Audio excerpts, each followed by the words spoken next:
Hello, welcome. Today's session is led by presenter Sonja Taylor from Portland State University on Folio thinking about institutional change. Shall I hand it over to Sonja? Okay, you're on.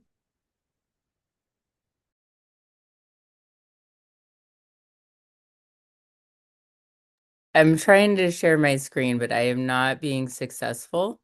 So, let's see, allow the window. Nope, nope.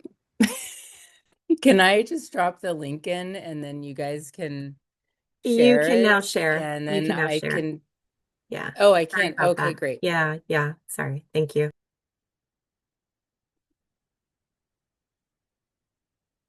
But drop the link in too.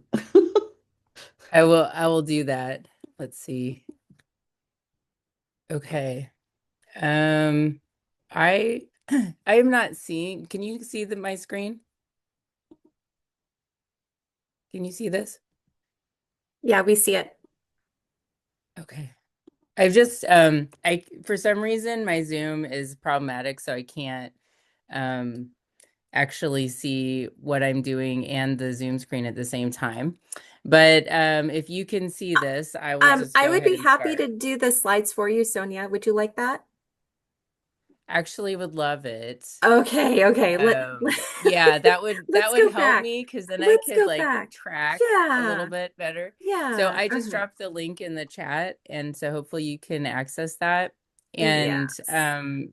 I built an ePortfolio for the presentation, so people can go through it at their leisure as well.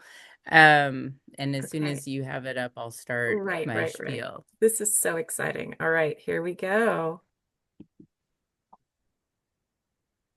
Okay. And then if you could just help cue me to where you would like me to Sure. take. Okay, great. So I guess firstly, I have a question that I kind of put in my forming of what I would do in the session. And the one thing that I want to ask you to think about is how can folio thinking help us navigate change? And I've just been dealing with change all my life because it's very what we do, and we're not good at it as humans. We don't like it, but we have to do it. And so that's really been a lot of my practice. And I built this portfolio using Claude AI. And as I mentioned, I think in the earlier break session, I just have been struggling with the fact that we're losing our ePortfolio platform that I've been really comfortable with, transitioning to a new platform that doesn't really do the moves that I'd like it to do. And I just thought, well, what if I ask, like, can you build this? And I originally started actually we have a notebook LM, and I've liked that because it's you put the artifacts in, and the conversation that the chatbot brings forth is just based on the things that you've put in, so you kind of have control over that. But then when I asked Claude about it, I was like, well, what kind of help me with some prompts that will help me design a notebook LM? And Claude was sort of like, well, I can do that. You don't want notebook LM. So they have a little competition going between the platforms. And so what I found in doing the process was it was really helpful because I uploaded different artifacts around my learning and what I had produced. And then it asked me questions about how I wanted to compose it. And I gave it a lot of direction, and it gave me, here's what I'm thinking. And I was like, well, I like this part. Well, I don't like this part. So I really like fine tune it. And I could be completely um unsavvy technology wise, and have it look in a way that I liked. So I enjoyed that experience. And I thought, well, here's one more tool to give students if you're talking about here's the process and here's what you're doing. So anyway, that's just a little bit about the technology I used. And I have a long ago workshop with Helen. She talked about doing like 3-word stories and 6-word stories, and I developed my own of those, and they continue to be a thread throughout. And they're both here: the Travel, Learn, Care, and Addicted to Learning, Working for Change. And so those were part. And then I really actually have trouble as a first generation college graduate and, chronically dealing with imposter syndrome. I'm now at the point where I do feel confident about my skill set, but I'm not always great about talking about myself in a confident way when it comes to the bio. And I really appreciated that Claude helped me get over that and get into some like, yes, this is who I am, and I'm going to stand up proudly in this space. So that was pretty awesome. And that just talks a little bit about who I am and my journey. And if you scroll down to the philosophy, there's I didn't really come to Portland State in a traditional way. I came as an adjunct, and I was an adjunct for 8 years, which is not necessarily everybody's trajectory. I got my doctorate specifically to be an instructor full time because I knew that's what I wanted to do. I didn't do it because I necessarily love sociology, although I also do. But it's really for me over time. I know with my colleagues on here, we talk a lot about how it's really about the process and the practice. It's not about the product. And the product is really a snapshot in time. It's just like, here's where I am in this moment, in this context for this audience. But the process of folio thinking is just the long-term thing that you do. So at my institution, we have had an integrated interdisciplinary 4-year general education program for the last 30 years. And as part of that program, in the first year seminar, ePortfolios have been embedded and required. And we are now in general education reform. We are in significant budget crisis. We have dismantled. We are in the process of dismantling university studies and going to a model that looks a lot like distribution requirements. There's a lot of grief. There's internal fighting within departments, between departments. When resources are scarce, everyone's fighting over them. So, and in this space, my unit is eliminated, so I received a layoff notice for next year. So my contract in the initial provisional plan ends mid-May. We all agree, even the administrators agree, that's not very practical. So maybe let us all finish the school year. And then at the same time, I just went through promotion, and I got promoted to teaching associate professors. And I was elected last year presiding officer, faculty senate. So I spent this year as presiding officer elect. Next year, I'm the presiding officer. And so I'm actually in spaces, I'm in faculty leadership, so to help us manage the change. I'm on the implementation team. I'm at the state level in the work groups for general education. And I'm thinking about, I need to look for a job. So just a really interesting space to be. And I thought, well, isn't it interesting? AAEEBL always has topics that are relevant to my life that I can work stuff out through. And I'm really a fan of not multitasking, but multi-purposing. And how many things can I do with this one move? And so when I built this portfolio, it says some things about my portfolio process. If you can scroll down through the timeline, it kind of takes you through my journey and like the different aspects of what I've done. And then there's this example of a student project. And I chose this because it's really a sort of a consequence of where we're at in time, because it's very stressful. Everyone's living in uncertainty. There's a lot of heavy topics in our classroom. And a student came to me and said, I really need some hope and joy. Like, I can't handle this. And I was like, great, let's do an assignment around that.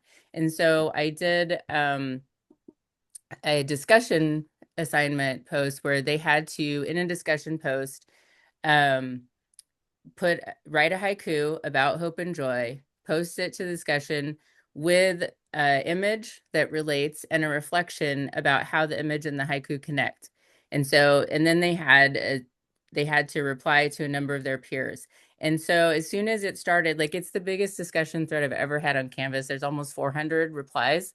And when I saw what was happening, I was like, I feel immediately better to see all of this great positivity with the students and then their interaction with each other. And we need to share this. So I brought it to the showcase at the end of the year. I converted their discussion posts into these little flyers and had a collaboration with them about, is this look right? Do you want to change anything? And then printed them out and we displayed them in an in-person conference-like setting. And this particular example I chose because the student showed so much growth over the year. She came in, she was very shy. She never wanted to post anything on the discussion boards or say anything publicly because there are students in the class that she had known who had bullied her. And actually we tried some things throughout the year because other students complained about them. We were creative with table movement, we separated them, we tried all these things, we talked to them, and eventually they just ended up at this one table, and like there were people that they could get along with around them. But we had 70 people, so it was easy to kind of keep her out of the realm of fire. But by this time in the year, she felt confident to post this haiku about her growth in the public space for public comment.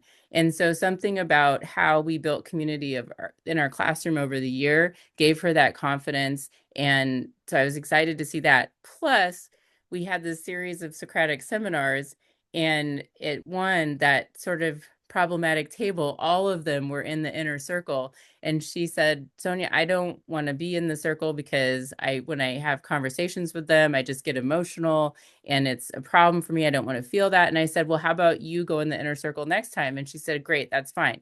Then she went, and that whole group just sat right behind her. I was like, what is going to happen here? Am I going to have to talk to them? But they sat right behind her, and one of them was like, can I be your co-pilot? And I think she was sort of shocked that they were there, but said yes. And they totally supported her in the process. And afterwards, I talked to her about that. I said, are you okay? What was that like? That was kind of amazing because, of how you didn't want to be in the circle last time. And then this happened and they fully supported you.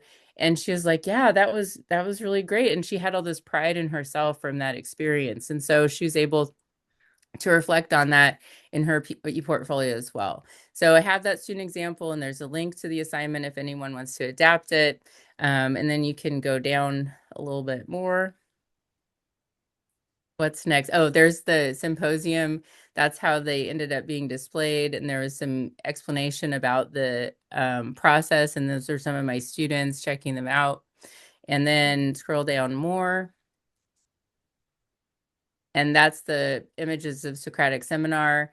And like, really, I think like our room is full of evidence of student learning. Like we have, their projects up on the walls, and, maybe one of the whiteboards has some notes that I took from part of their seminar and other things like that.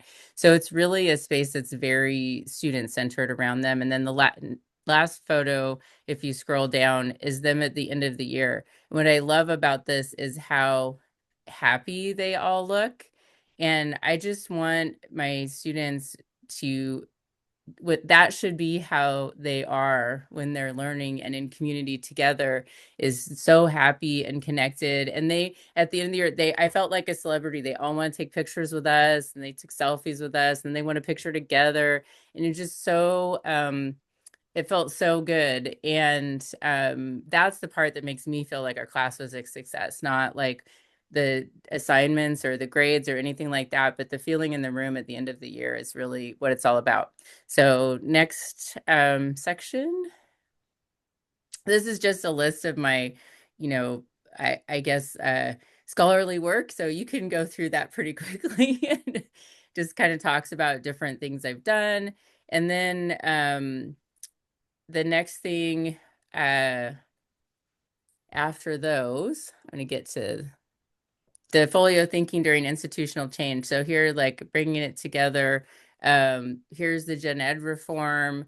And I thought about, like, I guess I feel like the portfolio process is really about becoming, and it helps us like process and get comfortable with the changes that we're dealing with and how that impacts our identity.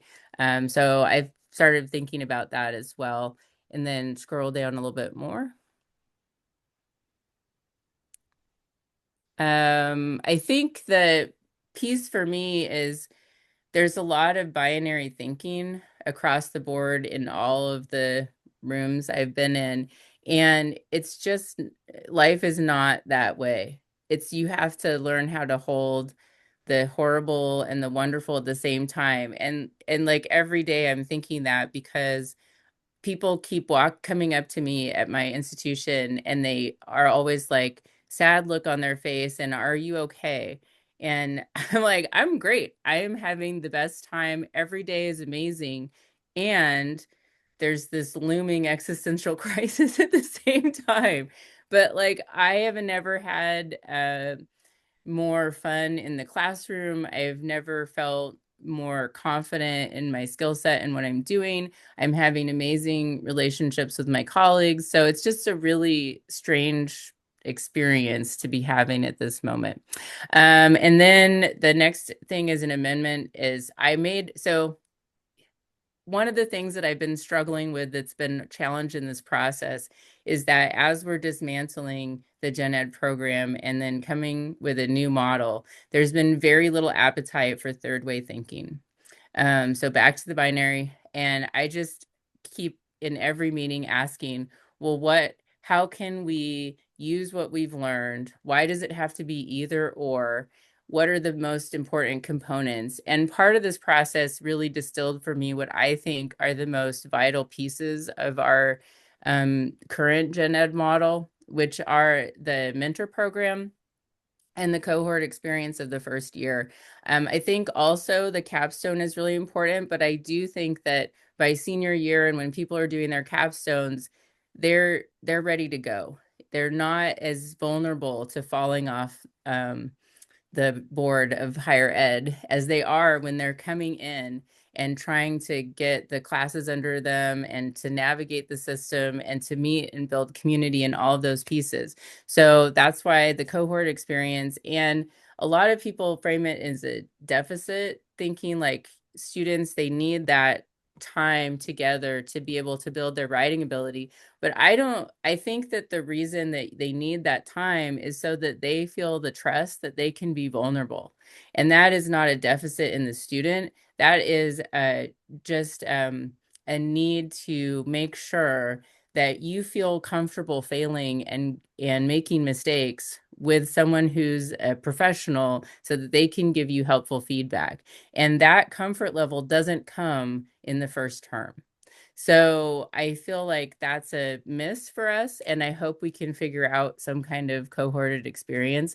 And the mentor program, the reason I think that's so vital is because the mentor program breeds leadership. And I'm a former mentor. All my colleagues who are former mentors gone on to do change making and be leaders in their community and leaders in education. And because we are a minority serving institution, we have a responsibility to provide that mechanism for leadership to our students specifically, because we want to diversify the voices of what's going on in leadership. So I hope that we can figure out how to put that in, because those two things are not dependent on the model we have. We could have those things with a different model. So that's been my frustration about the third way issue. And because I have a dual credit program that's intimately tied to the first year seminar, I immediately thought, what can I do different? What can I do that hold this space for students to have a similar experience, but then also with courses that are not going away? And I landed on Writing 121's natural fit because the high school credit is English. And then Soc 206 is social problems. And the other part of the high school credit is Gov Econ. And basically in our class, we talk about social problems, like how to address them. So like the experience for students would change not really at all. They would just get different credit. And it also may be easier to transfer. So maybe that would be a bonus, even if it was less. And I talked to our state folks and they said, yes, absolutely. You can put anything in the pocket as long as you're doing the standards. So I immediately solved the problem of what will happen to this space in this new model. And then I thought, well, maybe I could do the same thing at PSU. And so I started with that idea of here, we could do a first year seminar and then writing 121 and then social problems. And then I wrote a proposal and I started shopping it with all the senators to get support for the vote. And as I did that process, it just changed dramatically. And because I realized issues with what I was proposing, and some of them were surprising and some of them were not surprising. And I realized I had to get more flexible. So I ended up with this idea of doing part of the new model has 3 classes that are gen ed, basically buckets of social science, arts and letters, and then science. And I was like, what if the first year is you take these 3 courses and it's focused on wicked problems and there's a mentor, and you could, and the suggestion is you take them in an order, but you don't have to, because you can order them in different ways. You can stack them. If students have to change their schedule, they can, but there's an opportunity for a cohort. And then the other benefit would be you go in thinking about, I want to work on climate change. Here's how this discipline works on it. Here's how this discipline does it. Here's how this discipline does it. They might not know how they want to work on that problem. They might be inspired by faculty in like history that they didn't know, oh, there's a historian way to do this. And so that would come to them. And then also they're in a group of students who, when they graduate, they're going to be in all different industries, and they have cross industry relationships with people that they know are interested in solving the same problems that they're interested in solving. So I thought, I feel like it was a little bit brilliant, but it did not go over well. I mean, it went over slightly well, but didn't pass. But I wasn't sorry that I brought it to the Senate. If you go down a little bit, it'll talk about like what happened and why it was a good outcome anyway. I think it's the bars at the, yeah. So what happened, the amendment didn't pass, but like why it mattered is that people liked it. I talked to 18 senators, I got 17 votes. I'm not saying that all of the votes I got were people I talked to, but having that one-on-one conversation and talking with them and listening to them and incorporating their feedback, I think was really helpful. And so I appreciated that part, but also a lot of people liked it. And some people might take it on in their own curriculum. Like if they're in their own class and they're like, oh, that's a good idea, I should focus on problems of this. So they could do a little bit of that. And also a colleague said, well, some of your ideas might make it through an implementation. So I was just glad to have it out there for people to consider. And I wished more people had brought ideas like that, because now we're going in the summer to talk about implementation. And we basically have 2 ideas of how it should look. And I would love to have 5 or 6 ideas of how it should look, especially with our short time frame. So if you scroll down a little bit more, I think down to even, yeah, this part, the why, what I'm grieving, what I'm holding. I really liked this framing, just to piece out, like, I'm grieving this and the program that's leaving, but I'm still here. And then in the next 2 boxes, if you go down and get that, yeah, what Folio thinking can offer. And then what I'm building, and like as I'm going into next phase, because I sort of have a practice of um, okay, this is what I want, and I'm going to fight really hard for that. And if that doesn't go through, what's the reality of where I'm at, and how can I make the most of that that piece? So I'm always like, what's coming next? And so the next piece is um, my proposal that I just sent of a bridges and transitions unit to the president, because it's part of our comment period. I really have been building these connections across campus, and I run a program that's called an Oregon sponsored dual credit, and I've actually started other programs for other people. So when I got my layoff notice, I emailed the president. I was like, well, what are you gonna do with my stuff? Like, I don't know if you've thought about how I might peel off or how I might be different, because like what I'm doing doesn't necessarily require university studies. And I think it is important. She was like, well, put a proposal in during the comment periods and we'll talk about that. And I was grateful for it because it helped me think about how to really put all of the things I've learned together in one space as a way to help students navigate higher ed and transition from K-12 into higher ed. And so I think it's a great exercise, not only if PSU, whether they adopt it or not, for me, wherever I go, I know this is the thing I want to work on. And then scroll down a little bit more. I added some comment about senior inquiry, like some feedback from students. And then I put a copy of my proposal in there in case people want to look at it. And then the next thing is at the bottom. Oh, where'd it go? Oh, the what's next. So in the what's next, if you scroll down the green, like I'm still nomadic, learning, working for change. Like these are my constants.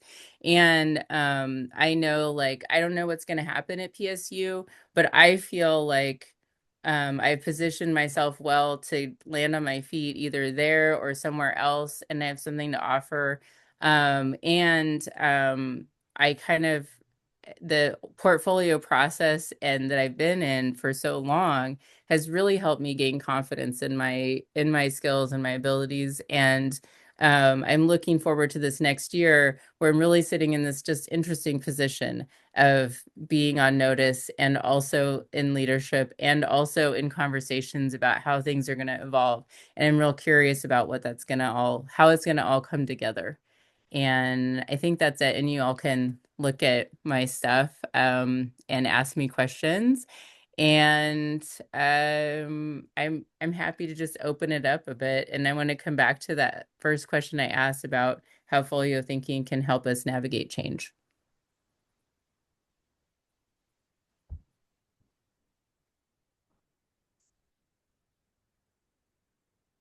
I just want to say excellent. I love the delivery of an e-portfolio educator delivering content through the very vessel, and I feel you in the sense of the institutional change that you've been developing over time for 20 years, and then to be at this moment. And I believe yesterday we had an opening keynote that was talking about folio thinking, and another presenter talking about the transitions that occur in one's life, so life transitions, and here you are right in it. So I just want to say thank you for putting yourself out there, because that is a level of vulnerability, to put that there. So I appreciate that. Thank you. Absolutely. And I mean, was saying, I don't know if maybe Debbie might have started me on this path many years ago with like using portfolios to teach portfolio, but like I've only used ePortfolios for presentations anymore. And that's been the case for a few years. And it makes it so also convenient to have a record and an artifact of my conference presentations. Megan has put a comment here. Megan Mize has said, I love the idea of folio thinking as a means of organizing the way we move through change. Yeah, I mean, if Absolutely. a lot of times, like we've been talking throughout this conference about the way portfolios are treated as the final product, but it's a means of processing, and then you've lifted it up into an area that we're still learners. Even when we're faculty and admin, we're learning, changing things every day. And so you're modeling for students how, like when people say, why does this matter? You're demonstrating in real time, because it's given me this resilience model and this iterative model of thinking that may not always be clean. I'm still processing.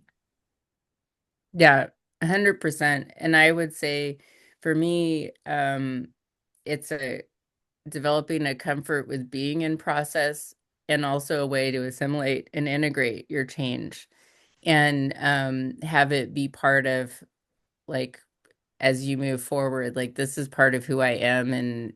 And also the more you do it, the more useful it is.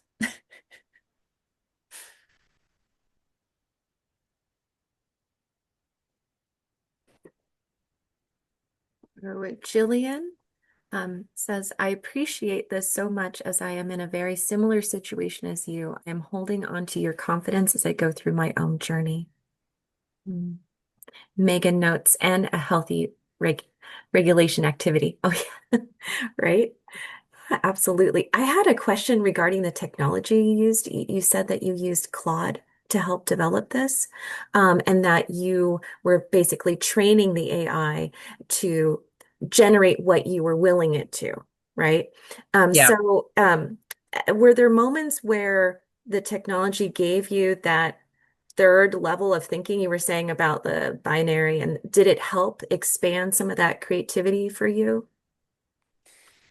Um, yeah, I would say it's interesting, like things that helped were it asked me, I mean, I was real specific. I said, I want you to help me build a portfolio for this conference, and this is the topic, and I'm going to give you things to consider as part of the process.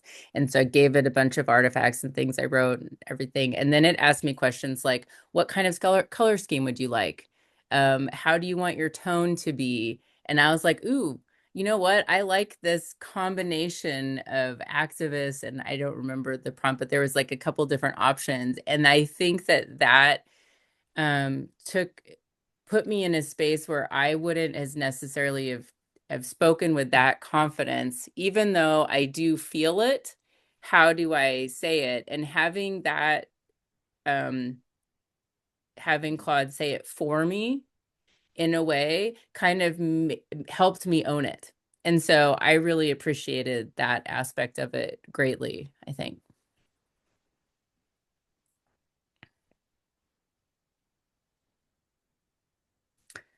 But also, like, it did things that I like, I don't like that.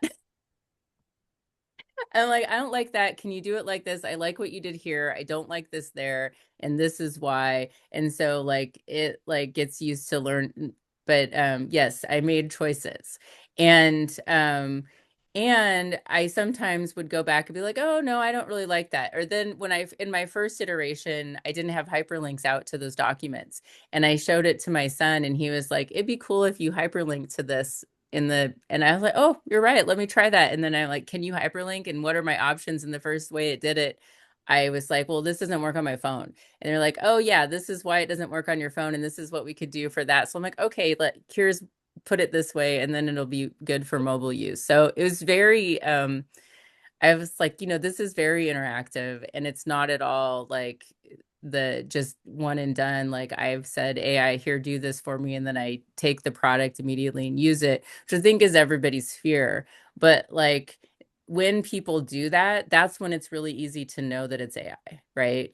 And so I'm wondering, a question I have is if it is really doing all the moves that you want to see, doesn't that sort of indicate a level of engagement between the student and the AI that is more of a co-working and less of a offloading? I don't know. What do you guys think?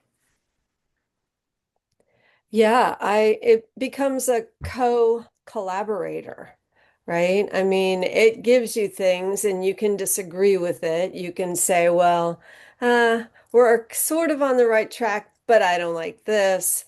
Can we try it exactly as you did, right? So, and I think sometimes we all just take it at face value and say, oh, thank you for writing this email. That's kind of hard to write. Thank you for writing that for me. I'm just going to use that. But no, you have to, it's a two-way street. It's a conversation.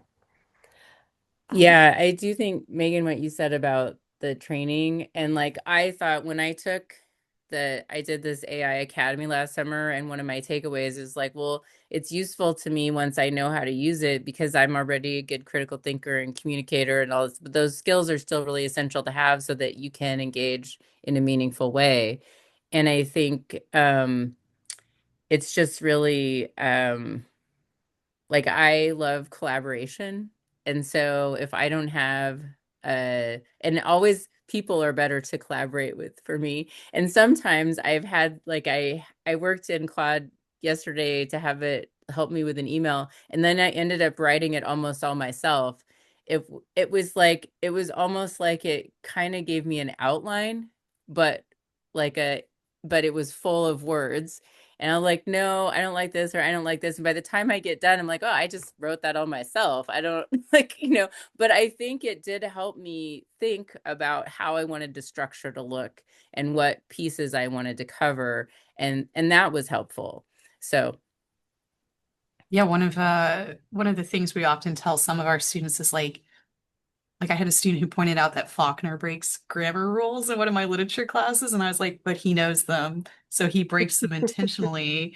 And so you two must know things prior to bringing in the tool that will do the cognitive lift for you. And so, like I'm so very interested in seeing other people also work within in that in very engaged way, but thinking about how do our students who are coming from different media cultures, how do we make sure we foster that in them before handing them over to this assistant, this amplification of it, because I do want them thinking at higher order editing, but you have to know the whole spectrum first. So yeah, great work. I guess one thing for me this year, I read a book called More Than Words, Writing in the Age of AI, which some of you may have read, which is fabulous. And there's 4 chapters in particular, which I pulled out and used in a unit with my students. And one is only humans can write, and then writing is thinking, and writing is feeling, and then the importance of reading and writing. And I think when I reflect on my upbringing, I didn't have a television until I was 9, and my mom worked in this combination bookstore restaurant, and I went there every day after school and I just read. And so like that basis and background, took me a long way, and that I didn't necessarily have to scaffold or study when it came to writing and communication until I was in graduate school. And then I didn't know how to do it in a way that would help me with large scale projects. So then I had to relearn that. So I'm like, I try to help my students, like I make them scaffold things. I'm like, I know you want to just do it, but like you need to understand the processes. So later when you have to do longer things and more things, and you have that piece. And the other thing from that is that, we've one of the problems in our education is people aren't reading. And reading is so important for all of the things. And so this year I've been like defensively reading. Like I'm going to read, and that's going to help me resist XYZ. And it feels like it's going pretty well. So I I just recommend it.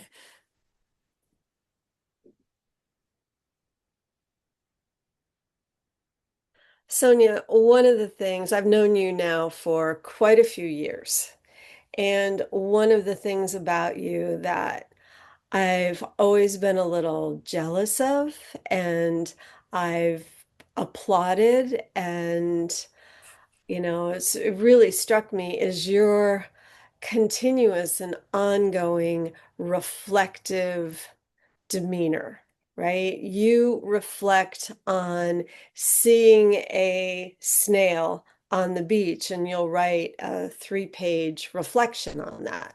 And I just find that you are actually modeling this habit of mind that we try to instill in our students. So I can only imagine that your students are super reflective. But my question is, because as long as I've known you, you've had this very reflective personality and you think through things. Has that um, made you more resilient, or has this major shift? Because all I'm seeing from you right now is how resilient you're like, okay, this thing is happening over here, but I'm not going to worry about it. I've got a job to do. I'm going to continue to work to make the university better, to make the lives of my students better. What came first here, the chicken or the egg? Is it your reflective personality that you're just such a deep thinker, or did you have to learn some resilience along the way, or is it a mixture? That's kind of a dumb question and a hard to answer question. So I apologize in advance for that, but you've got 20 minutes here, so. Well, I've done some thinking on this. Also, I'm not unprepared for your question. I think I've always been a very like thoughtful, I would say overthinker. I've definitely been an overthinker, and I think I found a space where that was an asset. So it was a happy uh connection there. One of the things that I'm working on is a bit of a memoir. And it's really, I found this story I wrote, which some of you I've shared this with, but I wrote this book when I was 8. And a couple years ago, a friend of mine was over helping me clean out my garage, and we found it. And I was like, oh my gosh, oh, sorry, my dog. Um, I can't believe this is still existing because I've moved so much in my life and so many things have happened, but it somehow had ended up with my grandmother, and she had kept it. And I think I might have even given it to her as a present, and maybe that's why I still have it. So, but it's all about this unicorn with a rainbow colored mane, and that unicorn was treated differently by the other unicorns because they were different. So they left and they went on this journey, and they on their journey met all these different animals and made friends. And then they decided, oh, I've learned enough, I'm going to go home, and ask the friends to come with, and the friends said yes, and the unicorn went home. And then it was like the other unicorns were still mean, but the friends were nice, so it's pretty equal. And I'm like, like what are you doing, kid? Like, how is that a way to end a story? But like, to me, it just showed like I at 8 years old was like, I'm interested in this project of equity, and I'm interested in working on it through learning and community building. And wouldn't you know, that's where I've ended up.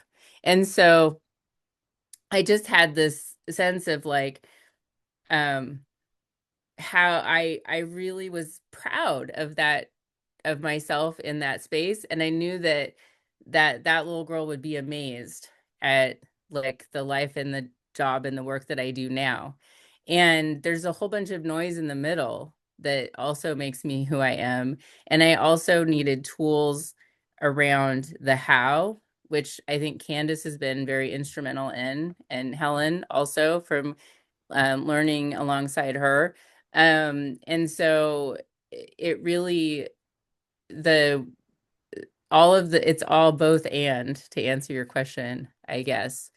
And I think the other aspect of my scholarship is the class that I was adjunct in for 8 years was families and society.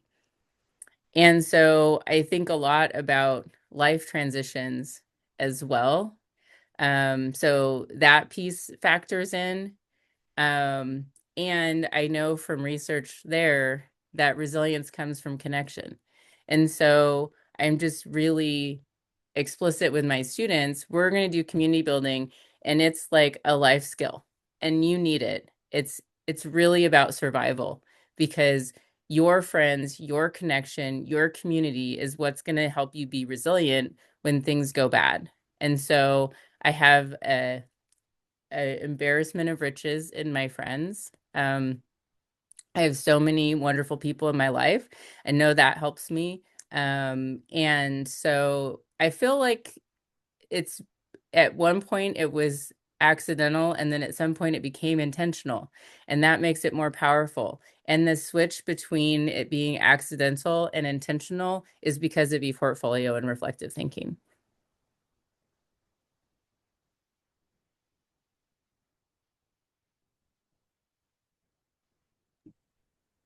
That's what I thought.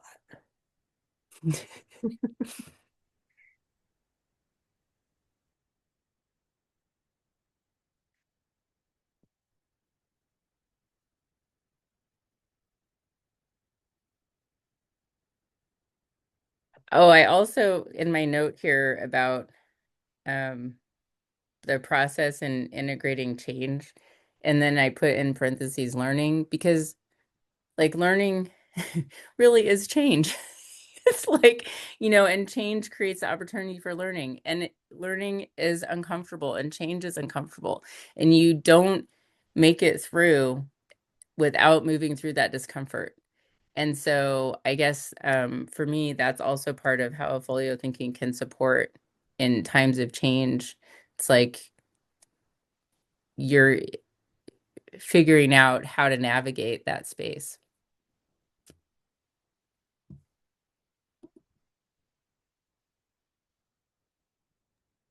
So Sonia, I have maybe a more practical question. I mean, how difficult was it to create the portfolio for the presentation? It sounds like you've been doing this for a while. Is this something we should consider for future ABLE meetings? That, like, instead of doing, I mean, or to at least have the option that people could create portfolios for their presentations, since that could be another way to share, more broadly with the community. I would love to hear your thoughts about that, and anyone else who's tried doing this. It was super easy. Okay. It was like ridiculously easy. That being said, I've been doing it for a minute. So I've worked Okay. on different platforms, I've tried different things, and like because I knew what elements I wanted and Okay. to be directive there, then it was really, really easy. And I Okay. think if I was gonna, which I will give it as an option for students this year, as like you can use Google Sites or you can use whatever, you can tell Yeah. AI to do it, really have to work with them on how they interact with it Mm, to get the product that they want. okay. All right.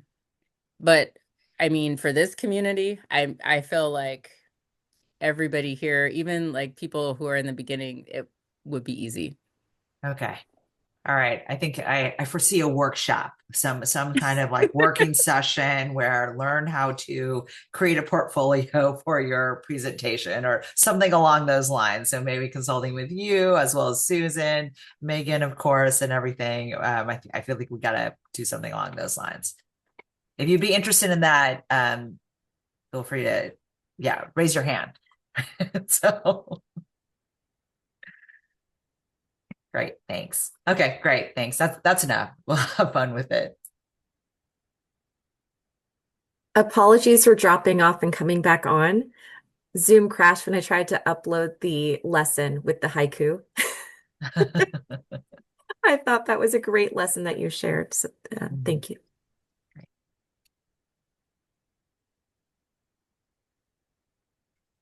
All right, I think we have a couple more minutes. Anyone else have any questions for Sonja or any other thoughts or observations on our discussion?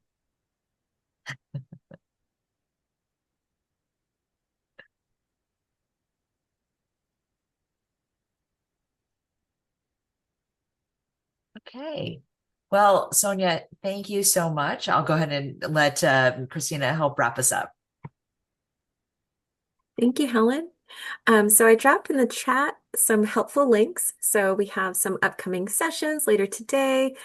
We'd love you to subscribe to ABLE, follow us on human. Humanitics. Let's wrap it up. Wonderful session, Sonia. Thank you so much. Oh, and shout out to the digital ethics, digital ethics task force. I feel like a lot of the themes that just continue to come up are the ethics behind the use of this tool. So, Sonia, thank you so much for bringing all this to light today. All right. Fantastic.